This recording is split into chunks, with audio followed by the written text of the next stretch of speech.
things brides overthink na hindi naman napapansin ng mga bisita. Kapag nagpaplano ng kasal, may mga bagay na sobrang pinagpupuyatan ng mga brides. Yung tipong nagkakatampuhan na sila ni group dahil sa maliliit na detalye. Kagaya ng details sa wedding invitation, yung font style at font size, kung mas bagay ba yung gold o dusty blue sa lettering, ilang beses ini-edit yung wording, spacing, tsaka yung layout. Tapos yung mga guests, titignan lang kung kailan at saan ang wedding, anong oras ang kainan. Yung iba nga, di talaga binabasa yung invitation. Tapos, yung ibang couples, ginalingan sa paggawa ng wedding website. Pinag-isipan yung kulay, yung layout, pati kung ano yung photos na ilalagay. May part pa doon na nakakakilig na our story.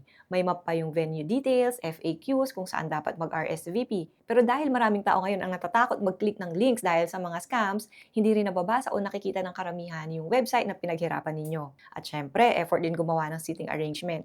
Ilang oras mong inayos kung sinong magkakatabi, saan uupo si ganito, si ganyan, paano magiging balance bawat table.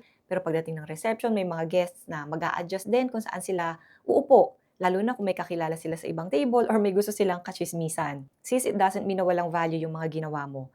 They still help make your wedding organized and beautiful. Pero minsan you have to remind yourself na hindi lahat ng maliliit na detalye ay napapansin ng guests the way brides think they do. Kung may mga bagay na pinagmumulan na ng away ninyo ni groom, take a pause. Baka hindi naman talaga big deal yan. Don't be so hard on yourself, sis.